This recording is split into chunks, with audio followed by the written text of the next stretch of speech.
A gente vai falar de arborização e a Dani está de volta aqui comigo.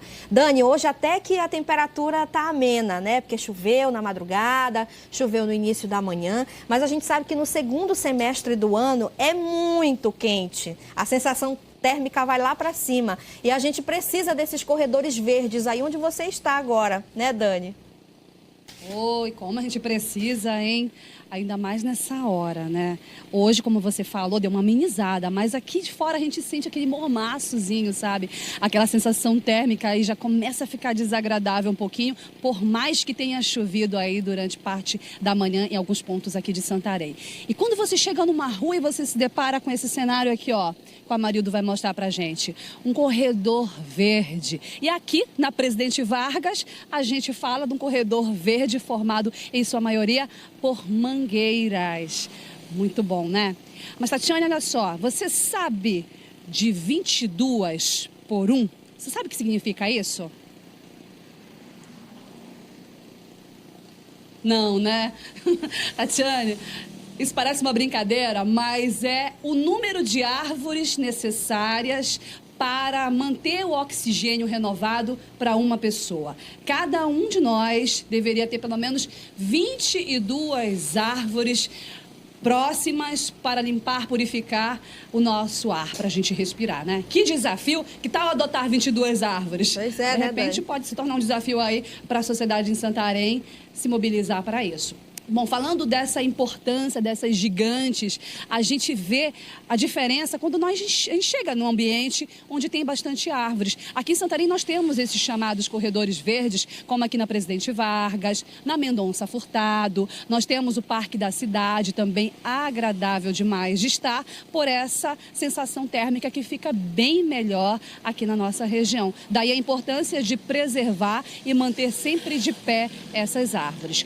Aqui na Presidente Vargas, onde nós estamos, próximo à Universidade Federal do Oeste do Pará, nós encontramos uma história interessante em relação a essas árvores que foram plantadas. Boa parte delas já existe há cerca de 30 anos. Elas foram plantadas durante o primeiro trote universitário da então Universidade Federal do Pará, hoje UFOPA, e nós conversamos, inclusive encontramos uma pessoa que era acadêmica nesse dia, nessa hora, desse primeiro trote, há 30 anos atrás, e que hoje mora lá próximo desde sempre e cuida com muito carinho dessas mangueiras. A gente conversou com ela, a gente levou um papo ali e ela demonstrou todo o cuidado, o carinho que ela tem com essas árvores, sabendo da importância tanto para o meio ambiente quanto para a própria saúde. E também dessa relação que tem que ter de municípios valorizarem esse processo de arborização no espaço urbano. É a dona Zenaide Galúcio, vamos ouvi-la. E a nossa turma era pedagogia, junto com outras turmas também que tinha no mesmo tempo, né? Então nós fizemos o primeiro trote aqui e plantamos as mangueiras. E depois chamamos vizinhos para que cada um cuidasse, tomasse conta, e por isso que deu certo aqui na Presidente Vargas. Como a frente da universidade era para cá, para Presidente Vargas, então o primeiro trote foi aqui na frente da UFPA. Você tem ciúme delas, né? Tem ciúme delas, Deus o livre. Todo mundo, algumas que morreram, aí nós replantamos, os vizinhos replantaram e deu certo. Ai, que cuidado. Em outros pontos da cidade a gente vê essa mesma relação de carinho dos moradores nesse cuidado com os vegetais. Mas nem todo mundo cuida e nem todos os municípios trabalham para arborizar os espaços urbanos. Bem, nós conhecemos nessa manhã um projeto interessante realizado por uma das disciplinas da Universidade Federal do Oeste do Pará, de um dos cursos, e a gente vai conversar com um professor que está à frente desse projeto, que faz o mapeamento das áreas, então, que a gente chama de corredores verdes aqui no município de Santarém. Está aqui comigo o engenheiro florestal da UFOPA, Everton de Almeida. Boa tarde, professor. Explica pra gente esse processo aí. 12 bairros já foram monitorados, onde existe essa cobertura verde, né? Isso mesmo. Bom, boa tarde, primeiramente.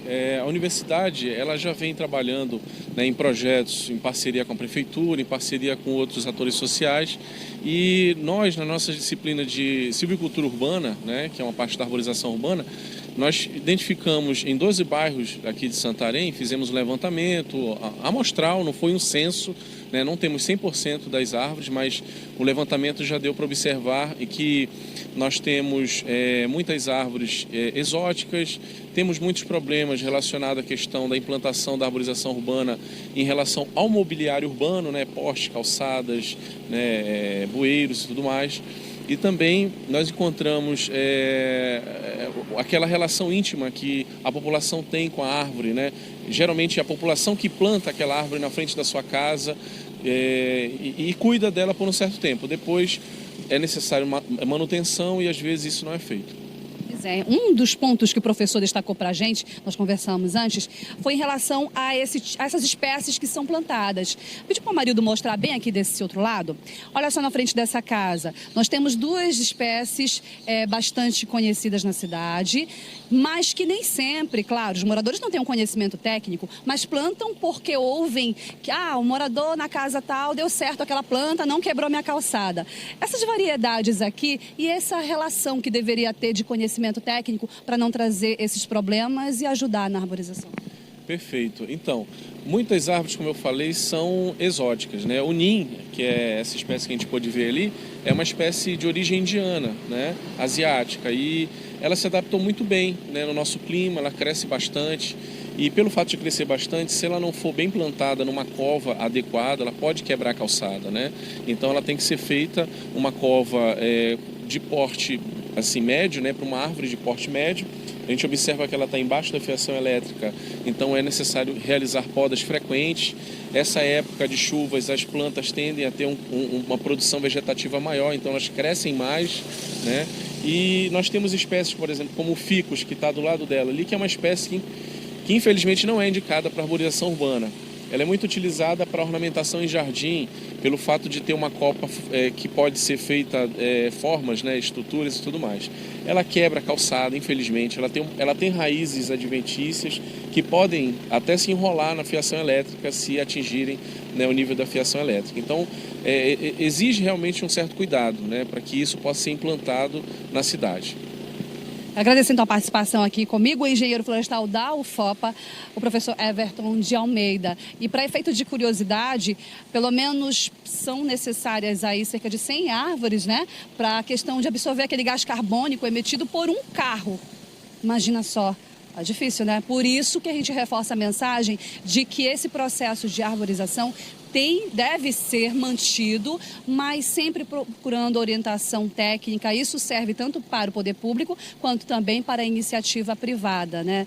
Aliás, é tão lindo, né? Te ver assim, corredor verde, as plantas, as árvores, vale a pena manter, faz bem para a nossa saúde, ameniza a sensação térmica e traz mais aquele sentimento de felicidade e de saber que a gente está fazendo a nossa parte. 22 árvores para uma pessoa respirar melhor. Atiane. Ai, Dani, eu acho que a gente pode fazer sim, né? A união faz a força. Eu acho que se cada um pensar numa cidade melhor, certamente a gente vai ter um clima melhor também, vai conseguir respirar melhor. Dani, eu fiquei só com uma curiosidade. Presidente Vargas tem muita mangueira. Mendonça Furtado também. A gente sabe que nessa época do ano as mangueiras estão carregadas de frutos, né? A mangueira é adequada para se plantar, porque é o que predomina nas ruas da cidade, né? Onde tem esses corredores. Pois é, um fato curioso. Nós até perguntamos para o professor em relação a isso e ele ressaltou essa questão. Por isso que há esse erro, de certa forma, nas espécies que são escolhidas para plantio na área urbana. Porque a mangueira, se você deixar um carro embaixo, a manga vai acertar, vai te trazer prejuízo. Uma manga na cabeça, então, ninguém quer, né? Aqui onde a gente está, as mangueiras são um pouquinho mais novas. Só mais ali atrás o Amarildo vai mostrar.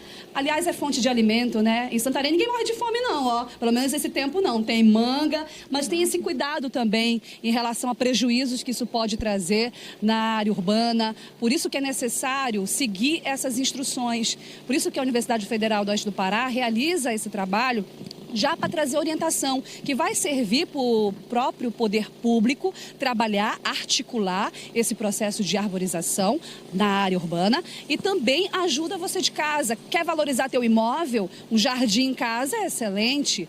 Fora os benefícios todos que nós sabemos, né? Aqui na Presidente Vargas nós encontramos pessoas que vendem nesse meio-fio, nesse canteiro central, aproveitando a sombra e, é claro, desfrutam do sabor da manga. Ai, Dani, com certeza. E de tarde, de vez em quando eu passo por aí, também tem muita gente aproveitando a sombra. Obrigada, tá, Dani? Papo gostoso. Boa tarde para você.